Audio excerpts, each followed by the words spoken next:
6개월 뒤에 평가받겠습니다. 돈을 어떻게 버는지 제가 보여드릴게요.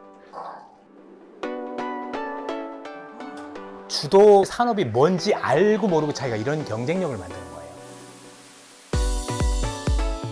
월간 이선엽 2025년 3월호가 돌아왔습니다. 안녕하세요. 네, 안녕하십니까? 와, 벌써 3월 말입니다. 그렇습니다. 시간이 너무 빨라요. 그리고 특히 저희가 지난 주말에는 이선엽 이사님한테 특강을 저희가 특별히 또 요청드렸던 주도주 오마카세. 예, 그때 하나하나 잘 만들어주셨죠. 만들었죠. 좀 어떠셨어요? 특강하시고 나니까. 이번에는 특히 어떤 점에 더 주안점을 두셨다고 보면 될까요? 이제 투자자분들께서 주도주를 잡는 방법도 되게 중요한데요. 네. 어떻게 보면 지금 시장이 우리가 기존에 알고 있었던 투자 방법이나 예. 이론이 거의 들어맞지 않는 시장이에요. 그런데 이거는 앞으로도 그럴 가능성이 되게 높죠. 예. 그래서 여러 가지 우리가 기존에 가지고 있었던 아마 여러 강의들을 통해서 많이 배우셨던 내용들이 있을 겁니다. 네. 그런 내용들이 왜 이렇게 바뀌었고, 그러니까 일단 기본적인 원리라는 게 있잖아요. 네.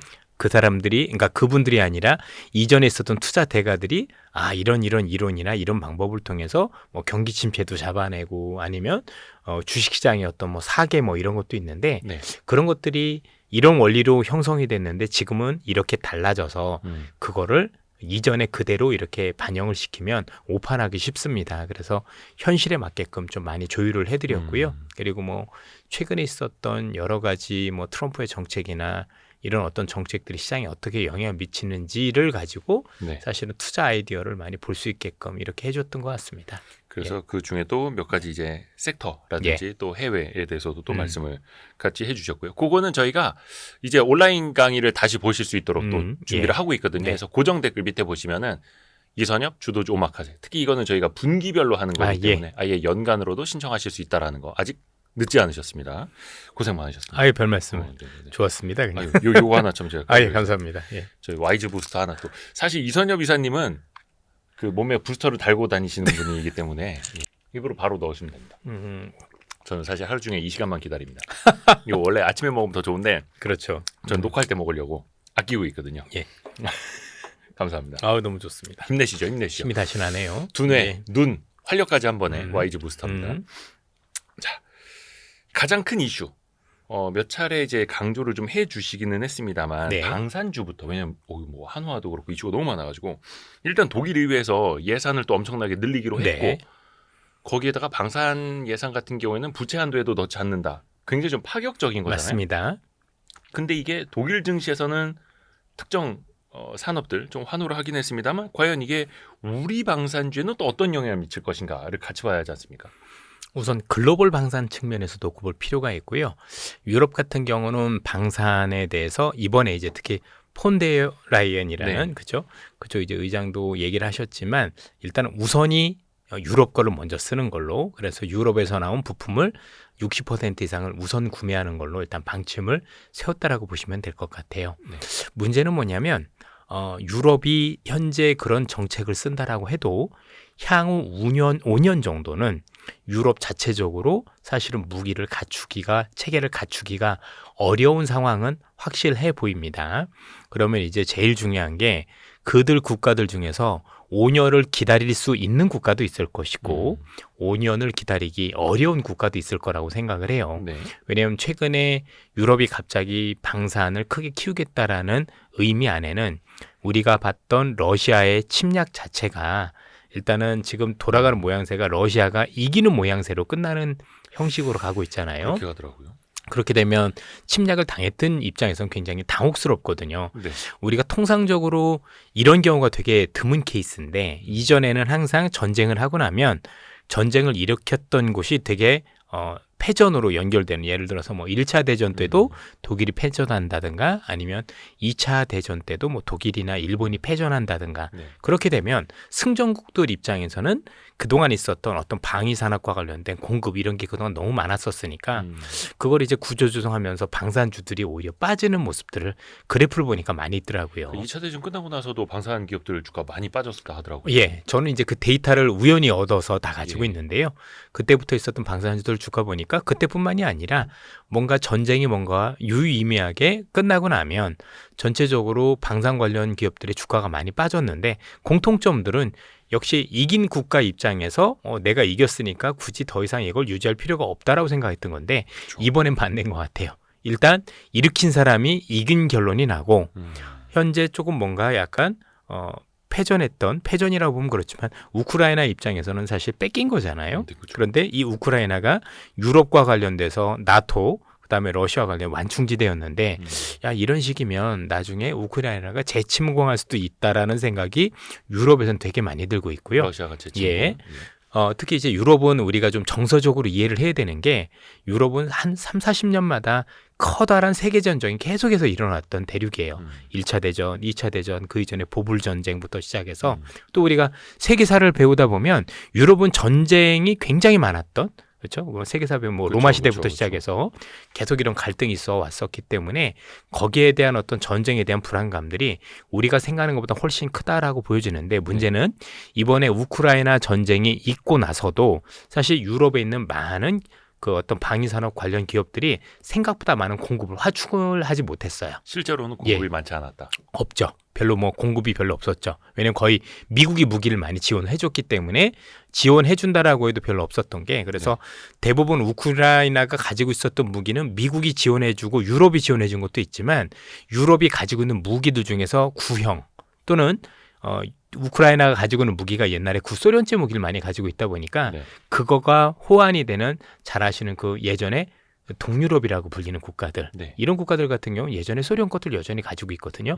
그래서 지원을 많이 받았었어요. 근데 문제는 뭐냐 이 동유럽 국가들이 우크라이나를 지원해 줄 때 어떤 약속을 받았냐면 독일이라든가 아니면 서유럽 국가들한테 너희들 이거 지원해주고 나면 내가 나중에 이거 채워줄게라는 약속을 받았는데 문제는 채워줄 수 있는 생산 설비가 없다라는 게 문제예요. 실제로는. 예, 그럼 이제 시간이 물론 주면 돼요, 그렇죠? 뭐 5년, 10년을 주면 그게 가능할 수도 있겠지만 두 가지 현실적인 문제에 부딪히는 거죠. 첫 번째는 과연 5년, 10년까지 기다릴 만한 불안감을 채울 수가 있겠느냐? 아무것도 없는데 그런 상황에서 만약에 5년, 10년 믿었다가 혹시 러시아가 다시 침공이라도 한다면 이들 국가는 정말 곤란할 수밖에 없다라는 게 첫 번째고요. 두 번째는 가격이죠. 뭐 독일이야 아니면 뭐 프랑스야 그래도 좀 잘 사는 국가니까 그렇다 치지만 재정적으로 여유가 없는 국가들 입장에선 과연 값비싼 유럽 무기를 반드시 사야 되냐 고민에 빠질 수밖에 없다라고 생각이 들어요. 가성비가 떨어지는데. 가성비 이상이죠. 몇 배의 이상의 가격을 주고 사야 되는 건데 그것도 당장 받을 수도 없고 빠르면 5년인 거고 잘못하면 지금 10년 이상 벌어질 수도 있는 건데 지금 당장 전쟁 나서 힘든 상황에서 5년 10년을 기다리라고 하는 건 정말 이것들 국가 입장에서는 너무 어려울 수도 있는 거거든요. 그래서 그런 어떤 움직임들이 우리 기업들한테 어떤 수혜를 보는지 가장 먼저 보셔야 될 것 같아요. 아직까지는 유럽 자체적으로 우리 거는 우리가 만들어야 되지 않겠어? 라고 해서 전체적으로 유럽의 어떤 방위 산업 관련 기업들이 훨씬 더 유리한 입장이라는 건 맞고 앞으로도 그럴 거는 같아요. 거기에 대해서는 이견이 없지만 어떤 식으로든 제가 보기엔 우리 기업들한테 미치는 긍정적인 영향도 제가 볼 땐 향후에도 배제할 수 없어 보인다라는 생각이 듭니다. 그리고 뭐 혹시나 야 이번에 드론이라는 무기가 나와서 나름대로 이제 그런 지상전과 관련된 이런 지상 육상 무기는 별로 필요 없는 거 아니냐라는 생각도 있으실 텐데요. 실제 이번에 전쟁을 통해서 드론의 위력이 너무 대단했던 거에 대해서는 이견이 없습니다. 어떻게 보면 전쟁의 판도가 많이 바뀐 것도 사실이지만 그럼에도 불구하고 여러 가지 면에서 좀 다른 부분들이 있었던 게 일단 여러분들 알고 계시는 드론이라는 무기는 유도 무기죠. 쉽게 말하면 전자장비죠. 이게 전자장비는 단점이 있어요. 전자장비는 시간이 지나면 다 잡혀요. 어떤 식으로든. 시간이 지나면 잡힌다. 왜냐하면 그거를 하는 안티드론이 많이 생기거든요. 결국. 그렇죠? 그래서 옛날에 미사일이라는 것도 미사일이 정말 무서웠는데 요즘은 그 미사일을 요격할 수 있는 시스템들이 개발이 됐잖아요. 그렇죠. 그게 개발이 가능한 게 일단은 유도무기라는 점에서 그런 거고 그래서 드론과 관련해서도 우리나라 한국을 중심으로 안티드론이라고 여러 가지가 있어요. 일단은 방해 전파를 쏴서 드론을 제어하는 시스템 이걸 보통 제밍이라고 보통 얘기를 많이 하는데요. 여러분도 알고 계신 것처럼 드론이 일반 드론은 12개 정도의 주파수를 가지고 있어서 이걸 피하면서 다니거든요. 비싼 드론은 24개 정도 있고요. 이런 것들을 무력화시킬 수 있는 여러 가지 제밍 시스템도 개발이 되고 있고 두 번째는 어쨌든 드론이라는 게 양도 많고 너무 조그맣기 때문에 제일 중요한 건 미리 발견하는 게 굉장히 중요해요. 그래서 레이더 시스템, 그러니까 우리가 알고 있는 이런 어떤 레이더 시스템이 되게 중요한데 그 레이더 중에서 제가 알기로는 현재 드론을 잡는 레이더 중에서 제일 먼 거리에서 잡을 수 있는 레이더가 한국이 개발한 걸로 알고 있습니다. 그래서 지금 무기 체계가 어떻게 개발이 되고 있냐면 여러분들 전차부대 알고 계실 거예요. 네. 그죠? 탱크가 들어갈 때 옛날하고 다르게 요즘 어떤 방식으로 들어가면 일단은 전차부대가 앞에 가면 그 중간에 레이더 차량이 따라가서 일단은 드론이 몇십 킬로 바깥에서 있는지 없는지 먼저 탐지를 하고요. 그러면서 그 뒤에 드론을 파괴할 수 있는 안티드론 안티드론 시스템들이 또 부대가 따라가서 계속해서 이제 산탄 형식으로 해서 파괴를 하는 그런 모습으로 현재 전개가 되고 있고 일단 무기 시스템들이 또는 어떤 전쟁 시스템들이 변화하고 있다라고 보시면 되겠습니다. 그래서 전차 무역론이 아닌 거죠. 공격, 탐지, 방어, 공격, 맞죠. 탐지, 예, 방어 이렇게 뒤에서 세트로. 방어해주고 세트로. 그러니까 예전에 없었던 시스템이죠. 뭐 레이더가 따라간다거나 아니면 우리가 알고 있는 그런 것들이 따라가는 모습들은 아니었는데 이제 그런 것들이 되고 있는 거고 만약에 우리나라가 그런 어떤 장비들을 많이 개발을 하게 되면 또 한국의 시스템을 통째로 사갈 수 있는 어떻게 보면 예전에 전차만 팔았다라면 그 시스템까지 동시에 팔 수 있는 이런 가능성도 배제할 수 없는 거죠. 거기다가 아주 재밌는 게 우리가 흔히 얘기하는 유도 무기들 같은 경우는 아랍권 국가 중심으로 굉장히 긍정적이었는데 휴전할 줄 알았더니 또 격화되는 모습들을 보이고 있죠. 그렇죠. 네, 그래서 이게 전쟁이 쉽사리 끝나지 않는다라고 보면 그들 국가 입장에서도 여전히 우리 무기를 필요할 수도 있을 것 같고 일단 뭐 비싸다라는 게 문제긴 합니다. 그러니까 한국의 그 관련 기업들이 일단 많이 너무 올랐고 가격 부담이 있다라는 데 대해서는 사실 충분히 공감이 되죠. 그래서 일정 수준 어느 부분에서 조정이 찾아온다고 하더라도 하나도 이상할 건 없다라고 생각이 드는데 대신에 향후에 우리가 지금 현재 있는 아랍 중동권 그다음에 또 유럽과 관련해서 이 어마어마한 새롭게 체계를 유지하는 이 무기 시장에서 우리의 또 포지션을 찾을 수 있는 여러 가지 뉴스들이 나온다라면 저는 뭐 그 이후에도 긍정적으로 볼 수도 있겠다. 근데 그건 조금 지켜봐야 되지 않을까 싶고요. 앞서도 말씀드렸지만 가장 큰 핵심은 두 가지인데 하나는 유럽에서 얼마나 사이즈를 키울 거냐. 저는 시장에서 얘기한 것보다 더 키울 것 같아요. 왜냐하면 전쟁 날 건데 지금 유럽에 있는 대부분의 국가들은 안 그런 국가도 물론 있습니다만 불과 얼마 전에 우리가 알고 있는 징병제를 폐지하고 대부분 모병제로 바꿨거든요. 근데 모병제만 가지고 그 방어력이 있을까에 대한 고민이 있고 일부 다시 징병제를 부활했을 경우 들 수 있는 그 무기와 관련된 수요도 생각해 볼 필요가 있다는 거죠. 거기까지 감안해야 되는 거고 두 번째는 급한 국가들이 어떻게 나올 거냐가 중요한 거다. 사이즈를 키우는 만큼 유럽제를 쓰자고 결의는 했으나 유럽제를 받을 만한 기다릴 만한 시간이 없는 국가들이 많다는 점에서 이들 국가가 유럽이 줄 때까지 과연 기다린다라는 선택을 할 것이냐 아니면 현실적으로 그래도 무기를 생각보다 빠르게 뭔가 좋은 가격에 구입을 할 수 있는 한국에 대해서 여전히 할 것이냐에 대한 부분들이 저는 조만간 나올 것 같아요. 만약에 그런 것들이 현실화된다라면 그래도 제가 볼 때는 뭐 조정 이후에 추가적으로 그래도 다른 그림을 그릴 수도 있겠다라는 생각을 가지고 있는데 이건 조금 확인이 필요하지 않을까 싶습니다. 그러니까 노르웨이가 K2 전차 떨어뜨리고 레오파드 선택했는데 그 레오파드 언제 받는지 보면 좀 가늠 되겠네요. 그럼요. 왜냐하면 그 레오파드 사놓고도 노르웨이에서 한국 거를 일부러 광고를 해주겠다 싶을 정도로 본인들도 굉장히 사고 싶어 했었어요. 잘 아시는 것처럼 원래 한국 거를 사기로 했었다가 막판 마지막 날 정치적으로 뒤집힌 건 이미 알고 계시고 이미 신문 기사를 통해서도 어느 정도 확인이 됐지만 그 당시에 아시겠지만 그 독일이 노르웨이 가스를 많이 구입해 주기로 하면서 어떤 그 경제하고 정치적인 선택이 있었다 이런 얘기인 거고 기본적으로 노르웨이에서 있었던 우리나라의 어떤 K2 흑표 전차와 레오파르드 전차의 어떤 대결에서는 아시는 것처럼 한국이 거의 압승을 했었었던 성능도 그렇고 가성비는 당연하고 제일 중요했던 게 날씨였던 걸 알고 계실 겁니다. 독일은 한 대가 아니라 두 대를 가지고 갔었었는데 그 두 대의 시동이 안 걸렸었던 그래서 탱크 같은 거 뭐 예열도 하고 막 그래야 되는데 미리 나와서 열심히 예열했는데도 시동이 안 걸렸고요. 한국 거는 열심히 주무시다 나오셔가지고 바로 시동 거니까 걸려 진짜로 이런 것들이 있어서 이게 이제 노르웨이 애들이 보더라도 이게 뭐야 싶을 정도로 되게 재밌었던 기억이 있습니다. 유럽이기 때문에 유럽과 사준 거고 사실 이제 무역 중에서도 특히 이제 방사는 절충 무역이 또 중요하다 보니까 아니 왜냐면 중요하고. 지금 얘기지만 사실 우리나라 전차가 팔려도 어떻게 보면 간접소에는 딱 독일이 봐요. 이제 우리가 알고 있는 로템 전차 같은 경우도 그 앞에 주신 포 있잖아요. 활강포. 이게 사실 라인메탈 거를 이게 라이센스 받아서 하는 거거든요. 그러다 보니까 뭐 100% 국산이 아니에요. 포신이죠. 예, 그게 이제 100% 한국이게 아니라 이제 독일의 라이센스다 보니까 그런 영향들도 있고 아직은 파워팩이라고 하죠. 엔진 같은 경우도 요즘 국산화가 많이 돼 있지만 이전에 독일 거 썼다라는 것도 있는 거고 그래서 어쨌든 간에 뭐 독일의 방산 기업은 좋아지는 건 맞는 것 같다. 근데 이제 한국도 앞서 말씀드린 것처럼 이제 독일이나 아니면 유럽 전체 특히 동유럽 애들 입장에서 놓고 보면 대안이 없는 거죠. 살 수 있는 국가가 사실 너무 한정돼 있다 보니까 이건 진짜 운이 좋은 거죠. 공급자가 별로 없다라는 거. 예. 또 하나 이제 특히 이제 조선 측면에서 방산이랑 연결되는 고리가 조금 더 이제 더 탄탄해지고 있지 않습니까? 그렇죠. 예. 미 해군의 MRO뿐만이 아니라 군함 신조까지도 좀 우리가 노크를 좀 하고 있는데 사실 그 기대감이 주가의 상당 부분 반영이 되긴 일정 부분은 됐죠. 되긴 됐죠. 그러나 그게 어떤 크기로 어떻게 진행될지는 사실 지금 당장 가늠하기는 쉽지는 않은 것 같아요. 네. 이게 조선과 관련해서도 되게 이제 호불호가 있지만 우리가 요것도 일단 주가 많이 올라서 뭐 일단 두렵다라고 뭐 하시는 분들이 많은 게 특히 이번에 혹시 뭐 공매도가 되면 뭐 방산도 그렇고 조선도 그렇고 그동안 많이 올랐는데 1차 타켓이 되는 거 아니냐라는 두려움들도 많이 있는 게 사실입니다. 뭐 많이 올랐으니까 꼭 굳이 공매도가 아니더라도 쉬어간다라는 게 뭐 이상할 건 없는 거지 않습니까? 그런데 이제 우리 입장에서 놓고 보면 방산과 마찬가지로 뭐 이쪽 방산도 마찬가지지만 가장 좋은 건 그거죠. 대안이 없다라는 거. 그러니까 미국이 택할 수 있는 대안이 전혀 없다라는 게 문제인 거죠.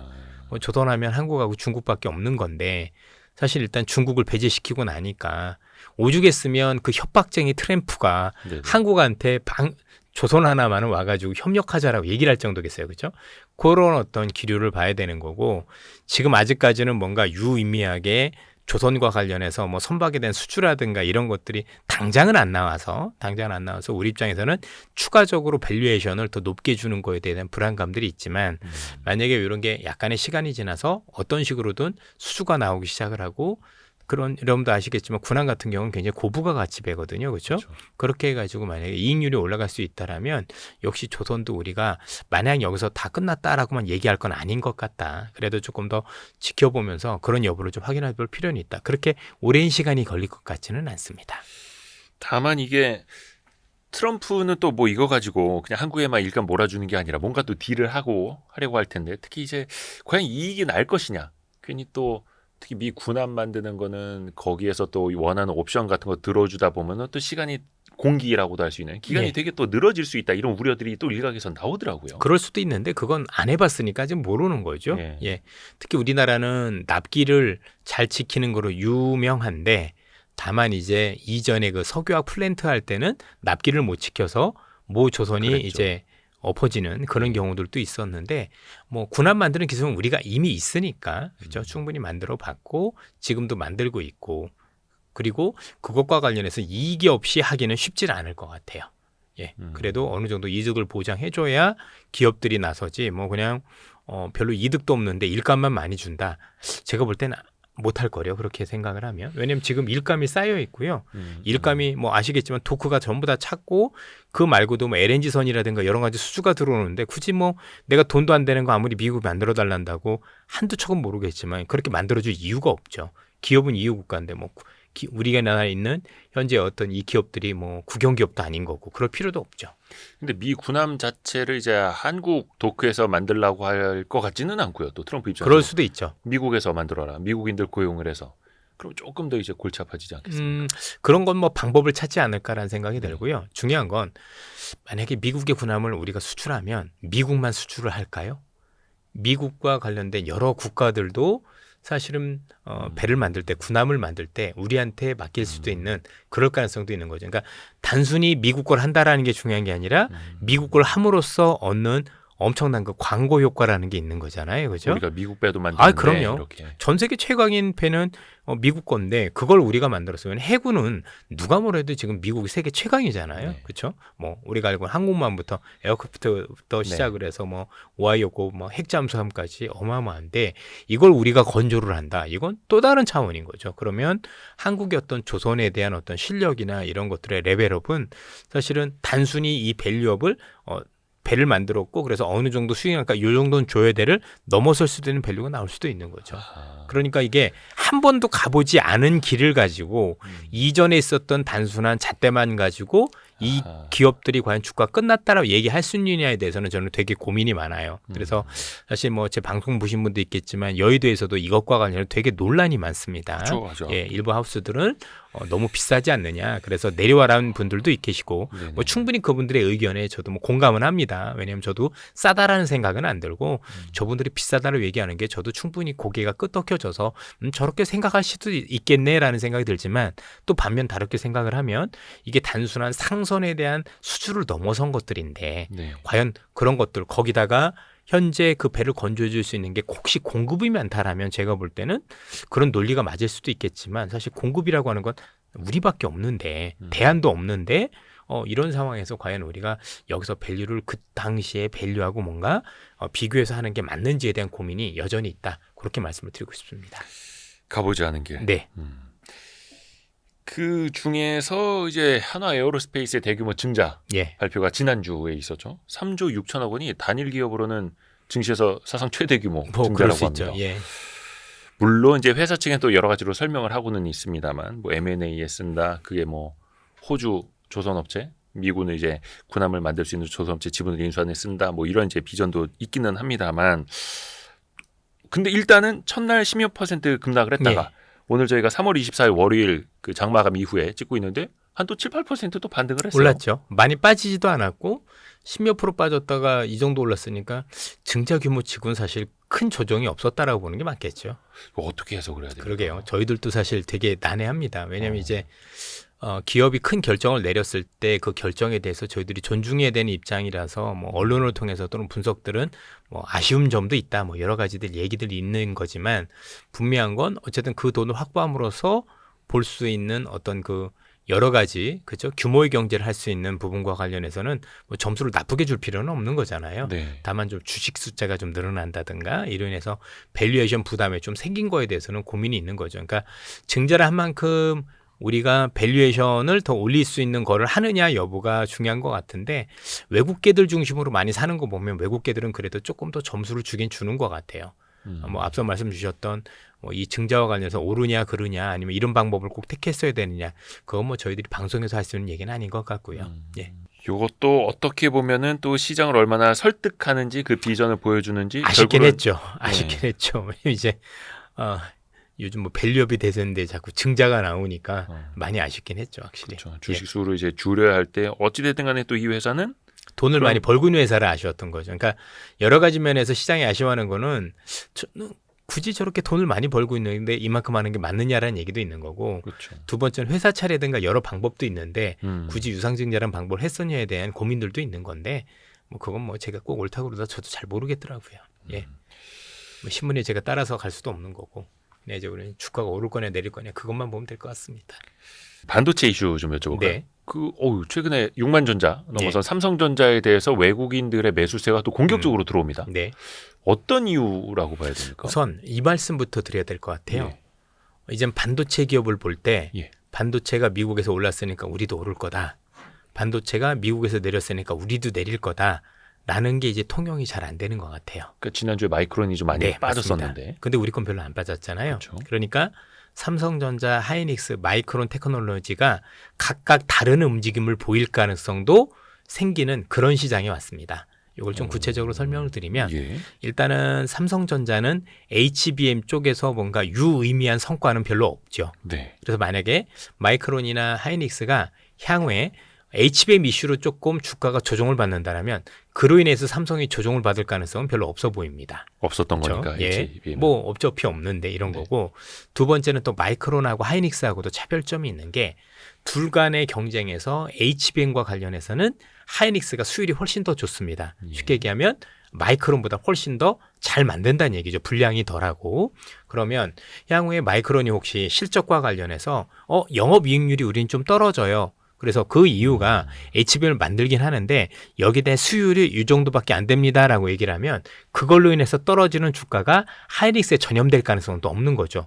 우린 뭐 수율이 있고 되게 잘 되고 있는데 제가 볼 때 주말의 뉴스가 그러지 않았나 싶어요. 그렇죠? 우리가 알고 있는 마이크론은 뭐 7, 8%씩 나가 떨어지는데 우리 건 한 1%대 조정이었었다라면 분명히 시장에서도 다르게 보고 있는 거거든요. 그렇죠? 그러니까 마이크론의 너의 이슈인 거지 이게 삼성이나 하이닉스까지 번질 이슈는 아니야라고 시장에선 보지 않았나라는 판단이 드는 거니까 어떻게 보면 이제 반도체 애널리스트 분들께서 나오셔서 잘 말씀을 해주시겠지만 근본적으로 뭔가 시장과 관련해서 이제는 모든 반도체를 같이 보면서 같은 어떤 움직임을 보이진 않지 않을까. 물론 큰 그림에서는 뭐 큰 방향성이 이렇게 다르진 않을 거라고 생각을 하지만 어느 정도 제가 볼 때는 이제는 각계 전투, 그러니까 뭐 기업별끼리 다른 움직이는 보일 때가 조금씩 와가는 것 같다. 그래서 뭐 이거 빠지니까 저것도 빠질 거야가 아니라 이게 빠진 이유가 정확하게 뭔지, 그래서 이게 빠진 원인이 혹시 우리 관련 기업들도 연관이 된다면 모르겠지만 아니다라면 그치 거기에 동일시할 필요는 없는 어떻게 보면 훨씬 더 공부하기 어려워진 상황이 왔다. 이렇게 보시면 될 것 같고 되게 어려운 거죠, 그죠? 전통적으로 그냥 디램 업황 좋아지면 다 같이 가고 1등 제일 많이 오르고 뭐 이거였는데. 그러니까 지금 반도체가 좋아 안 좋아라는 게 의미가 없어져 버렸어요. 그렇죠? 난이도가. 반도체가 좋아 안 좋아가 아니라 어느 기업이 좋고 왜 그 기업만 좋아라고 따로 물어보지 않는 한 반도체 전체를 가지고 반도체가 좋다 나쁘다 이렇게 얘기하는 건 제가 볼 땐 이제는 이전만 못하다. 그렇죠? 왜냐면 우리는 어차피 같은 반도체 내에서도 더 많이 올라갈 수 있는 기업을 주도주로 봐야 되는 거잖아요. 근데 뭐 삼성 오르니까 하이닉스 올 거다 이런 시대가 아니라는 거죠. 왜냐하면 지난해도 우리가 경험을 했지만 하이닉스는 계속 올라가는 동안 삼성전자는 뒷걸음 쳤잖아요. 예. 그럼 그 당시에도 반도체가 같이 좋으냐 나쁘냐 이렇게 얘기할 필요가 없는 거죠. 근데 이게 좀 더 구체화되고 있는 게 최근에 시장에서도 목도가 되고 있는 것 같다. 이렇게 우선적으로 말씀드리고 뭐 전자와 관련해서는 결국 전자가 유의미한 성과를 벌리고 있다는 얘기는 레거시 쪽에서 이게 참 레거시라는 단어가 생긴 지가 얼마 안 된 거죠. 그러니까 단어 자체가 얼마인 게 아니라 언제부턴가 모르게 예. 반도체를 레거시라고 부르는 그냥 HBM과 그렇지 않은 반도체 이렇게 나누는 게 맞을 네. 것 같은데 레거시를 제외한 이전의 D램을 비롯한 뭐 낸드 플래시라든가 이런 반도체를 이전 반도체 또는 이제 레거시 반도체라고 부르는 건데 이쪽에서 뭔가 수요가 일어나고 있다라는 여러 가지 증거들이 나오면서 전자가 긍정적인 흐름을 보인 게 아니겠느냐라는 얘기들이 많이 나오는 것 같고요. 뭐 그러면서 여러 가지 뭐 얘기들이 동시에 나오고 있는 것 같습니다. 하나는 아시겠지만 최근에 중국에서 여러 가지 내수와 관련해서 이제 스마트폰을 사면 20% 보조금을 주고 네. 가전제품을 사면 20% 보조금을 주는 2구 환신 제도가 실시가 되고 있는데 네네네. 실제 스마트폰을 많이 삽니다. 그리고 가전제품도 바꾸고 있습니다. 심지어 중국에서는 최근에 부동산 거래량이 상하이나 대도시 중심으로는 생각보다 크게 일어나고 있습니다. 보통 우리가 가전제품은 이사 갈 때 많이 바꾸는 걸 생각을 하면 그렇죠. 일단 이런 수요와 관련해서 뭔가 의미 있는 변화가 있다라는 게 첫 번째 이유로 얘기가 나오고 있고 두 번째는 딥시크의 영향을 꼽는 분들도 굉장히 많습니다. 이게 도대체 무슨 소리야? 딥시크가 우리 전체 시장에 줬었던 얘기는 뭐였냐면 이제는 그 정도의 반도체가 아니어도 그러니까 GPU가 아니어도 엔비디아 정도의 GPU가 아닌 것 가지고도 그 정도 성능을 낼 수 있는 방법을 개발한 거죠. 그러니까 미국 같은 경우는 뭔가 우리가 AI라는 거에 대한 성능을 향상을 시킬 때 스케일링 법칙이라고 해서 GPU도 정말 많이 쓰고 그 비싼 거 더 많이 쓰고 네. 전력도 많이 쓰고 데이터도 많이 집어넣는 방식을 통해서 볼륨을 굉장히 키웠다라면 중국 같은 경우는 그럴 만한 반도체가 없다 보니 이 정도 반도체 가지고 저 정도 성능을 내는 방법이 없을까라는 걸 소프트웨어 단에서 고민하기 시작했다라는 얘기죠. 그래서 네. 학습 방법을 달리하고 여러 가지 효율적 방법을 찾았더니 그게 나왔더라. 근데 이게 시장에서 어떻게 연결이 되고 있냐면 우리가 생각했던 것보다 더 빠른 속도로 더 강한 흐름으로 훨씬 더 비용은 적은데 비용이 적은 정도가 아니라 천문학적으로 줄이는데 지금보다 성능은 더 좋아지는 방법들이 정말 많이 나오고 있다라는 거죠.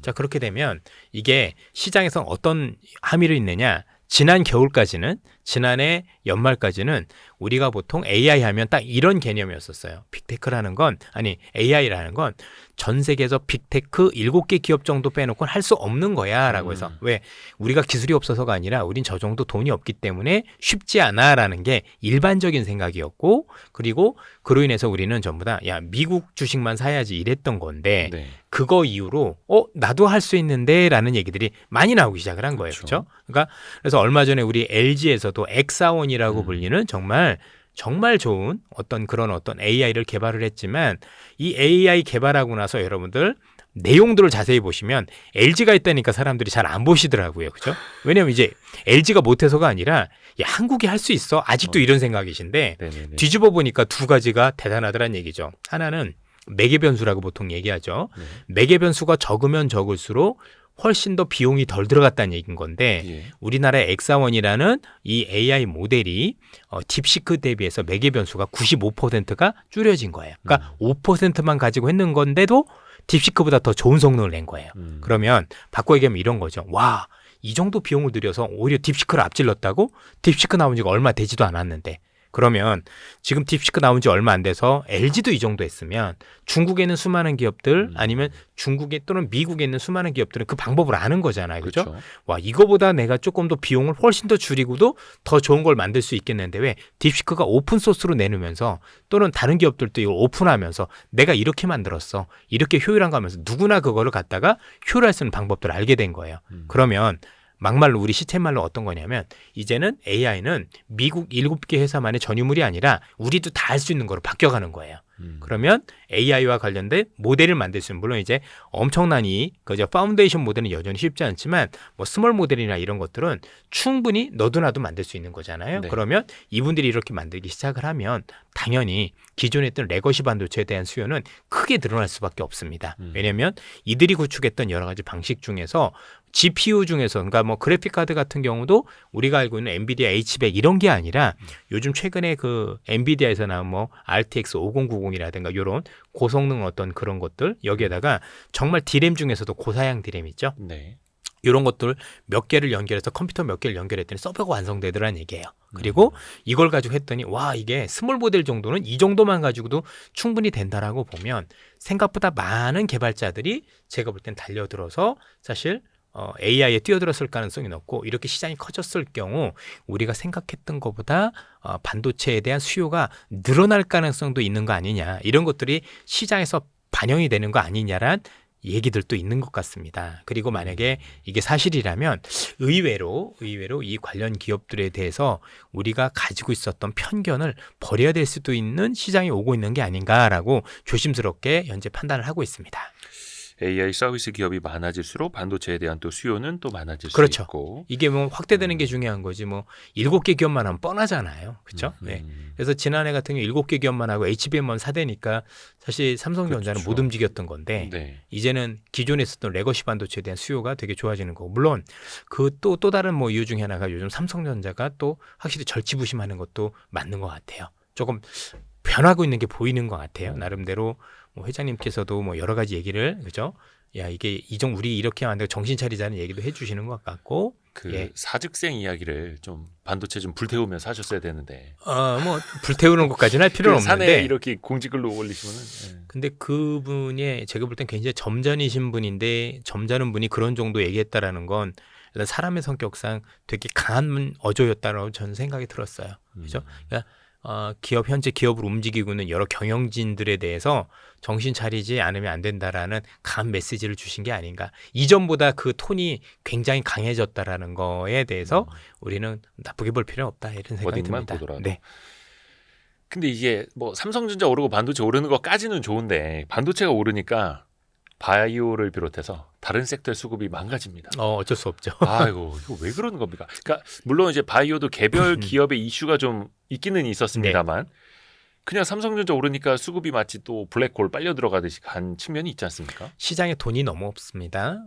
우리나라에서 지금 주식시장으로 자금이 많이 들어와도 될까 말까 하는데 왜냐하면 지금 뭐 하나 에어로도 그랬지만 증자가 너무 많잖아요. 저 정도 규모의 증자를 감내하고서도 올리려면 그거보다 더 많은 돈들이 들어와야 되는 거거든요. 네네네. 예. 그런데 지금 우리는 우리나라 투자자분들께서 한국 시장에만 집중하는 게 아니라 지금 거의 전 세계에 투자를 하고 계시죠. 그렇죠. 얼마 전까지는 미국 중심이었다가 네. 최근에는 중국도 좋아진다 그래서 중국에도 투자를 하고 계시고 예. 또 요즘 유럽이 또 뭐 많이 좋아진다니 유럽에도 투자를 하시고 일단 자금들이 많이 분산이 되고 있는데 이런 상황 속에서 기존에 있던 투자자분들께서도 사실은 한국에 돈을 집어넣지는 않으니까 내가 직접 투자는 하긴 하는데 펀드라든가 간접 상품 중심으로 돈이 유입이 되고 있지를 않아요. 그러다 보니까 기관 입장에선 어떤 특정 업종이 올라가면 다른 업종을 팔아서 살 수밖에 없는 그러니까 우리 표현으로 뭐 윗돌 빼서 아랫돌 괴는 예. 즉 이게 좋고 이것도 괜찮을 것 같으면 기존에 좋아졌던 거는 들고 있으면서 새로운 돈으로 새로운 업종을 사야 되는데 그러지 못하는 거고 새롭게 좋아지는 업종이 있으면 내가 따라가야 되는 거니까 다른 업종을 팔아서 해야 되는 모습들이 나오다 보니까 실제로 우리가 생각했던 것보다 저 정도 나쁘지 않고 아니 저 정도 실적이나 저 정도 전망이면 조정의 폭이 크면 안 되는데 의외로 조정폭이 크게 일어나는 경우들이 많은 것 같아요. 그래서 결론적으로 놓고 보면 시장의 자금이 워낙 부족하다 보니 그렇죠? 그러니까 우리가 알고 있는 체력이 굉장히 떨어져 있다 보니 기관들 입장에서는 이걸 사기 위해서 다른 걸 팔아야 되는 악순환이 사실은 그런 관련 기업들이 그 정도 조정을 받지 않아도 되는데 조정으로 연결되는 모습들이 나올 것 같고 향후에도 국내 주식시장의 체력이 많이 회복되지 않는 한 이런 현상들이 일시적이지 않을 수도 있겠다라고 말씀을 드리고 싶습니다. 그렇죠. 그러니까 기관 입장에서는 간접 투자로 들어오는 자금 자체가 메말라가고 있는 너무 상황에서 없어요. 다른 쪽으로 이제 어떻게 보면 인덱스에 뒤처지지 않기 네. 위해서는 또 이거를 팔고 저쪽 쫓아가야 할 수밖에 없는 거고. 뭐 그분들의 소원은 어차피 벤치마크를 이기는 거니까 이길 수 있는 방법은 그런 거밖에 없는 거고 또 하나는 그런 걸 해야 또 시장 대비해서도 훨씬 더 좋은 수익률을 기록해야 되는 거니까 생존을 위한 어떤 매매 방법이라고 볼 수밖에 없는 거죠. 근데 이 와중에 개인 투자자들은 또 기관이라도 똑같이 그렇게 바로 따라붙기도 쉽지 않잖아요. 그럼요. 몇몇 우리 그 여우 같은 개인 투자자분들께서는 그걸 미리 예상을 하시고 뭐가 좋아질 것 같다라면 일단 많이 번 기업들에 대해서 차익 실현하는 모습들이 일부에서는 발견이 되지만 대부분 투자자분들께서는 사실 앉아서 당하는 그래서 지금 최근에 어떤 일이 많이 일어나면 내가 실제 이 기업을 잘 투자를 하셨어요. 그런데 그 당연히 투자를 하셨고 기업 내용도 좋고 향후 전망도 나쁘지 않아서 들고 갔다가 이게 이득이 다 없어지고 본전에 오는 또는 심지어는 일부의 경우는 마이너스로 전환되는 그런 경우들도 있어서 되게 허탈한 모습들이 자주 발견이 돼요. 진짜 제일 힘든 순간이죠. 힘든 거죠. 예. 저도 그런 경우들이 최근에 되게 많은데 그러다 보니까 사람들이 어떻게 되냐면 자꾸 단기화돼요. 한국은 중장기 투자가 안 돼. 아니 중장기도 필요 없고 중기 투자도 안 돼. 그냥 벌면 무조건 팔아야 되는 거야라는 인식이 자꾸 바뀌어가는 게 너무 아쉬워요. 그 기업들 보면 그렇지 않은 경우들도 많을 텐데 이런 주식시장을 단기화를 부추기는 이런 어떤 업종들의 움직임은 너무 아쉽지 않느냐는 말씀을 드립니다. 그 손실 회피 본능이 또 학습 효과를 또 불러오는 충분히 거죠. 이해가 되죠. 이게 또 그리고 그래야 되는 게 또 맞았을 거고. 바이오주는 이제 원체 개별 기업들의 뭐 호재 악재가 네. 막 엇갈리고 있어가지고 어느 날 어떤 바이오는 거의 하한가 가고 어떤 바이오는 그 다음 날 또 상한가 가고 또 원래 그런 섹터이기는 합니다만 약간 그런 우려는 없습니까? 뭐 미국 연준도 최근에 그 FOMC 때도 그렇고 네. 정도표 나온 거 보면은 뭐 금리를 더 예상보다 더 내릴 것 같지는 않다라는 어떤 뭐 금리에 대한 실망감도 조금 어떻게 보면 성장주에 저는 그렇지는 않은 것 같아요. 근데 원래 바이오는 지금 말씀 주셨지만 제가 바이오 평생에 보면 평생 그랬어요. 평생 변동은 뭐 변동성 언제 크고 예, 바이오는 주도주가 아닌 적도 없고 주도도 역든 적도 별로 없고 항상 그랬어요. 왜냐면 이제 바이오라는 게 단순 바이오가 아니라 사람이 죽고 사는 문제지 않습니까? 그렇죠. 그래서 뭔가 신약이라는 것들은 항상 뭔가 트렌드를 형성을 하죠. 그러니까 기존에 있던 것보다 훨씬 더 개선된 그러니까 이제 뭐 흔히 얘기해서 뭐 암 환자 같은 경우도 뭐 이제 생존율을 굉장히 높일 수 있는 방향으로 간다던가 또 최근에는 그런 방향 말고도 같은 항암제를 투여를 한다고 하더라도 사람이 좀 덜 고생하고 그렇죠? 사람은 인격을 지키면서 투자할 수 있는 방법을 찾는다던가 여러 가지가 있기 때문에 바이오는 새롭게 오는 트렌드만 보시면 되지 않을까. 그래서 뭐 최근에 흔들림으로 인해서 이게 되냐 안 되냐 하는 건 저는 의미가 없다라고 생각을 하고 이번에 3월에 있었던 FOMC에서는 네.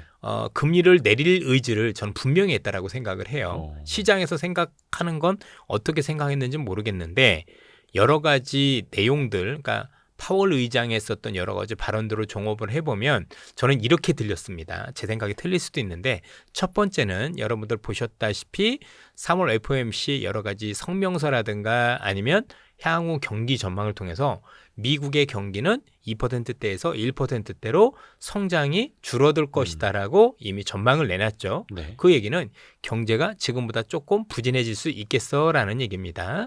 두 번째는 문구와 관련해서도 경제와 관련된 불확실성이 확대되고 있다. 네. 이거 역시도 경기를 둔화로 이끌 수 있는 요인이다라고 얘기를 합니다. 그럼 일단은 금리만 놓고 보면 경기가 앞으로 좀 둔화될 거고 그리고 경제 불확실성이 확대돼서 추가로 경기를 둔화시킬 수 있는 여지가 있다라고 얘기한 거기 때문에 그렇죠. 금리는 인하 요인입니다. 음. 문제는 인플레이션인 거죠.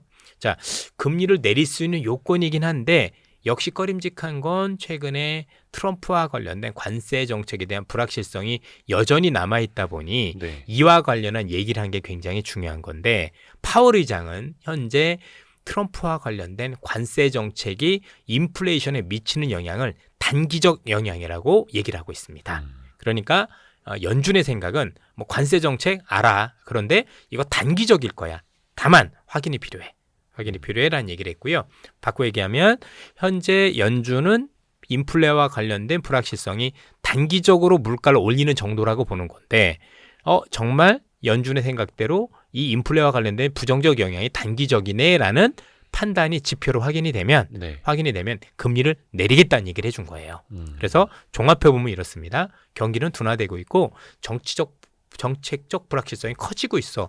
뭐 추가적으로도 좀 둔화될 것 같은데 그래서 금리를 내리고 싶어. 다만 관세 정책에 대한 불확실성이 여전히 남아있는데 네. 그 불확실성은 긴 게 아니라 단기적일 거야. 그리고 그 단기적인데 다만 그 단기적인 걸 확인하고 싶어. 그리고 확인하는 지표를 뭐로 들었냐면 물가 지표가 아니에요. 기대 인플레이션이라는 얘기를 했어요. 기대 인플레이션이 큰 영향이 없습니까? 사람들이 보더라도 이번에 있었던 트럼프의 정책 자체가 뭐 장기적으로도 인플레를 계속 길게 끌고 올라갈 거다라는 거 아니다라는 인식이 확인이 되면 금리 내릴 수 있는 요건이 된다라고 얘기를 했다라고 판단됩니다. 그래서 이번에 FOMC에서도 여러분들 점도표 보시면 뭐 조금 지난 12월보다 매파적으로 돌변했다고 하지만 두 번은 여전하죠. 네. 되게 중요한 내용이라고 생각을 합니다. 그래서 그 두 번까지는 알 수는 없으나 어쨌든 금리 인하에 대한 의지를 분명히 했다. 대신에 금리 내리는 조건도 분명히 했다. 앞서 말씀드린 이 트럼프의 어떤 관세 정책이 나름대로 단기 영향이고 장기적으로 영향을 미치는 것만 아니라면 나는 금리 인하를 하겠다는 의지를 보여줬다라고 읽으시는 게 저는 더 합리적인 트럼프의 어떤 메시지가 아니었느냐 저는 그렇게 생각을 하고 있습니다. 경기만 놓고 보면 금리 인하 요인 문제는 물가이고 예. 그 경기가 둔화된다라는 거 뭐 예를 들어서 연준도 2.1에서 1.7%로 올해 경기 전망을 낮췄으니까요. 근데 이제 문제는 그러면 우리의 수출은 어떻게 될 거냐? 물론 이제 중국 쪽이 올라오는 요인, 미국 쪽이 빠지는 요인, 그럼 어느 정도 또 상쇄가 될 텐데요. 앞에서도 반도체 관련주도 이야기를 했습니다만 물론 제1의 수출 국가는 중국이기는 한데 또 미국 쪽에서 빠지는 것도 신경을 안 쓸 수가 그렇죠. 없잖아요. 예. 그런데 지금까지 우리 시장을 견인했던 종목들이 미국의 수출과 관련된 종목들이 그렇게 많지는 않았어요. 그러니까 뭔가 소비와 관련해서 그 관련주들이 우리 주식시장을 지배하지는 않았죠. 그러니까 지금 보면 지난해부터 한 2, 3년 전부터 우리 주식시장에서 뭔가 그래도 주도 기업이고 앞으로도 좋아질 거란 기업들은 대부분 설비 투자 또 현재 미국이 체질을 바꾸는 과정 속에서 있는 관련 기업들이 주도가 됐던 거지 네. 뭐 소비와 관련된 기업들은 일부 라면 관련 기업들 빼놓고는 사실상 별로 없었다라는 점에서 놓고 보면 종목별로는 물론 부정적인 영향이 있을 수 있겠지만 전체 지수에 미치는 영향이 있다라고 보기는 어려운 것 같습니다. 물론 침체로 간다라면 얘기가 달라지겠죠. 그러나 현재 그 침체 가능성까지는 제가 볼 땐 논하는 건 너무 이른 시점이고 저는 침체 가능성은 매우 낮다라고 생각을 하고 있기 때문에 네. 사실 그런 부정적인 영향으로 인한 부분들은 좀 제한적이지 않을까. 뭐 미국도 그렇잖아요. 미국도 주가가 오른 게 빅테크 때문에 오른 거지 뭐 나이키 때문에 오른 거거나 아니면 스타벅스 때문에 오르거나 이런 건 아니었던 거잖아요. 예. 또 하나가 그 미국 수출 얘기 나와서 말인데 이제 자동차 관련주 우려가 참 많았고 근데 3월 24일 월요일 장에서는 뭐 현대기아차도 그렇고 그 계열사들도 네. 다 같이 급등을 했더라고요. 이거는 트럼프 대통령 그 뭐 유연성 그 얘기 때문인 겁니까? 아니면 뭐 우려가 좀 먼저 다 반영이 돼서 그런 겁니까? 아니면 또 오늘 월스트리트 저널에서 기사가 나왔고요. 예. 그 기사를 통해서 이번에 4월 2일 날 부과하는 관세에서 자동차, 제약, 그다음에 반도체 관련 부분들은 이번에 제외가 될 거라는 얘기들이 나와서 그렇습니다. 아하. 그리고 그렇게 제외가 되고는 가장 큰 이유가 이랬을 경우 그 피해가 GM이나 포드로 갈 수 있고 그렇게 보면 미국 기업에 타격을 줄 수 있으니 이런 시행 시기를 연기하는 거 아니냐라는 기사가 있었고요.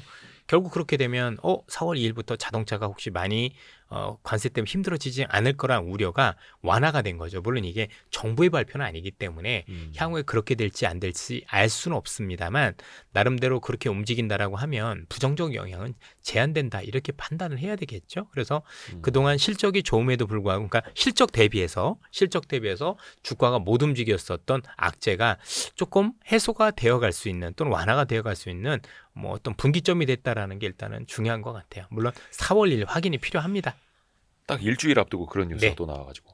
근데 그 미국 트럼프 대통령이 가장 많이 이야기했던 것 관세, 뭐 철강, 알루미늄, 그 다음에 자동차였는데 자동차를 또 관세를 유예한다 그러면 또 머리 좀 극적극적하고 일단은 그러면은 또 유연함을 발휘한다. 또 이렇게 이야기할 수도 있고. 그렇죠. 유연함을 발휘하면서 결국에는 트럼프 대통령이 얘기하는 게 국가별 관세에 집중하겠다라는 얘기를 하고 있는 건데 만약에 이게 국가별 관세 또는 아주 품목별 관세, 국가별로 또 품목이 있잖아요.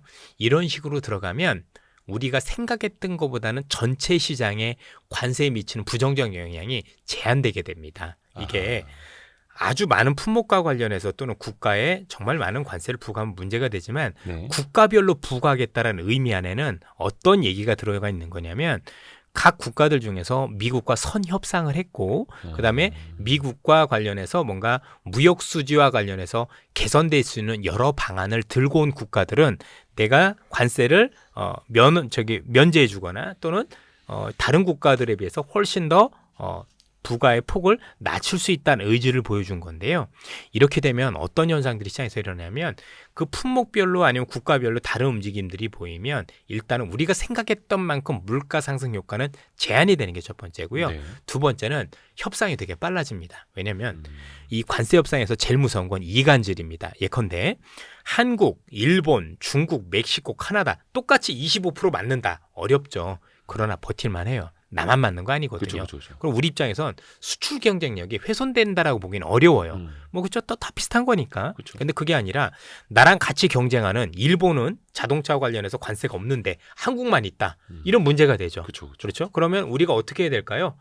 일본이 이 정도 가가지고 협상하니까 관세를 많이 내려주더라. 그러면 우리도 이 정도 가서 줘야 되면서 훨씬 더 이게 빨라지게 돼 있어요. 그렇죠? 보여준 거잖아요. 답안지 나왔으니까. 그렇죠. 이렇게 하면 돼라고 했는데 안 하면 우린 계속 안 해줄 거니까. 왜냐면 걔들 입장에서도 그런 거잖아요. 야, 뭐 협상까지 한 애들까지 똑같이 취급을 하면 누가 협상을 하겠어요. 그게 아니라 봤지. 협상한 애들은 내가 이렇게 깎아줄 수 있어. 그러니까 너희들도 와서 해. 제가 볼 때는 이게 트럼프의 목적이라고 보여지는데 그렇게 했을 경우 우리도 이제는 훨씬 더 빠르게 또 다른 국가들도 안 한 국가들 입장에서는 야 이렇게 하면 되겠구나 라고 하는 어떤 부분들이 되면 생각보다 협상이 빨라질 수 있다는 거죠. 그럼 협상이 빨라지는 만큼 그 협상만큼 우리도 또는 다른 국가들도 관세가 현실화되지 않거나 또는 우리가 우려했던 것보다는 되게 완화되거나 그림으로 계속 가는 그림이 될 수도 있겠죠. 그럼 시장에 미치는 영향이 오히려 하반기로 갈수록 제가 볼 때는 완화되는 그림이라 오히려 제가 볼 때는 나쁘지 않을 가능성이 높아 보입니다. 어떻게 보면은 답안지를 보고 시험을 풀 수 있는 거고. 그럼요. 그렇게 되면은 또 관세 협상도 빨라질 수 있는 거고 우려보다 시장 영향이 낮을 수 있는 거고. 그래서 지금 우리가 봤던 국가들이 일본하고 인도잖아요. 예. 이 두 국가가 먼저 미국에서 자진 납세한 국가들이니까 이들 국가에 대해서 트럼프가 어떤 결정을 내리는지 저는 참고해 보실 필요가 있겠습니다. 중요한 건 주식시장이라는 건 항상 어떤 악재가 터졌을 때 그 악재가 지금보다 확산되는 국면이면 주가는 더 빠지지만 그 악재가 뭔가 소멸되거나 완화되는 국면으로 가면 주가는 오르기 마련이거든요. 그런데 현재 4월 2일에 나올 트럼프의 방식은 악재가 점차 완화되는 국면으로 가는 재료가 될 가능성이 높아 보입니다. 물론 일부 그런 어떤 관세 부과 이런 걸로 인해서 당연히 나름대로 시장이 흔들릴 가능성은 충분히 있겠죠. 안 흔들리면 그것도 이상한 거잖아요. 그렇죠? 특히나 이제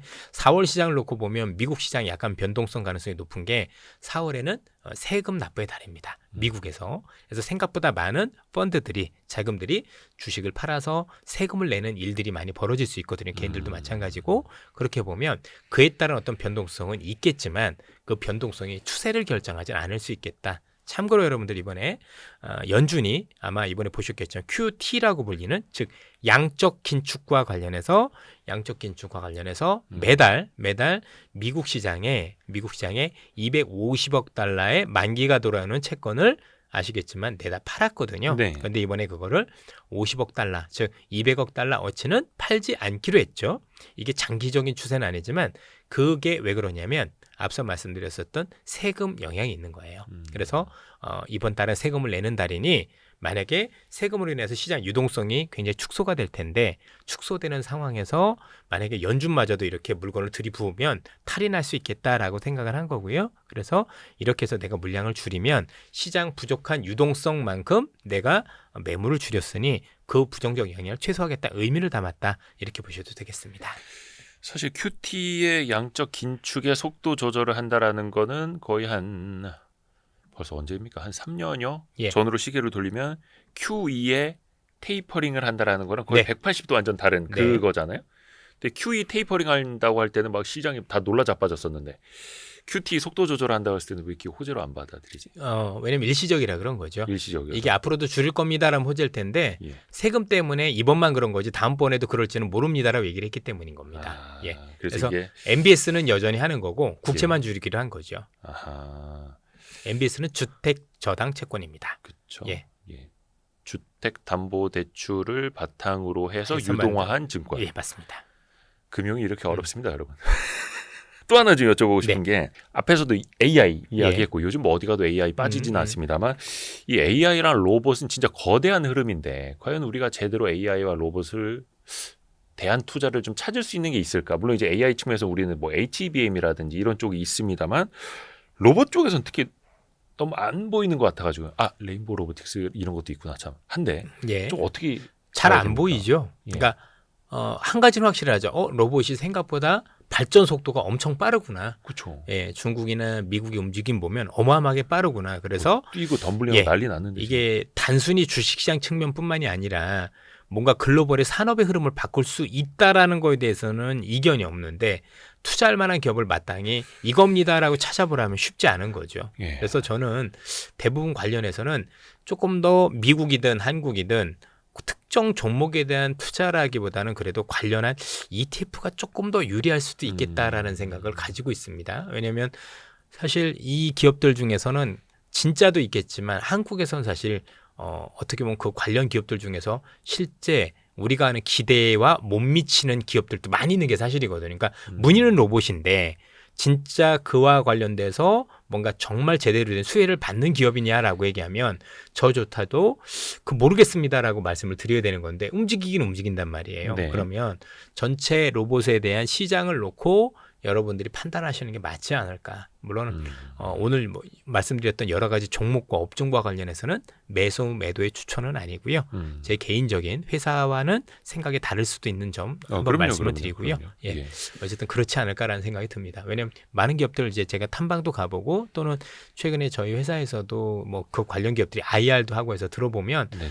그냥 머리가 극적이에요. 저도 이게 내가 아는 로봇과 맞는지 연결시키는 게 맞는지 되게 이제 고민이 많이 됐어요. 그래서 ETF가 나올 차라리 수도 그게 있겠다. 더 효율적일 수도 있겠다. 예. 글로벌 로봇 투자 ETF도 꽤 예, 있으니까. 뭐가 올라갈지 모르니 그죠? 일단은 다 담는 쪽을 택하는 게 우리 입장에서 위험도 줄이고 거기에서 뭔가 소외되지 않을 수도 있겠다. 그렇죠? 뭔가 기회도 노려야 되는데 그렇다고 뭐 특정 종목을 잘 찾으시면 좋겠지만 사실 쉽지는 않은 거죠. 또 하나가 AI 하면은 빠질 수 없는 게 이제 엔비디아인데 예. 요거는 좀 고민들이 되게 많으실 것 같아요. 고점 대비 지금 한 20여% 좀 빠졌죠. 예. 변동성도 커졌고. 네. 근데 사실 차세대 GPU도 그렇고 어떤 뭐 인공지능 플랫폼 기업이 되겠다라는 거에 대해서는 사실 기대감은 여전히 있습니다. 근데 주가는 또 원체 많이 흔들리니까 어떻게 좀 판단을 해야 됩니까? 어떤 기준을 가지고 보면 좋을까요? 저는 최근에는 엔비디아 관련해서 판단을 하고 있지 않습니다.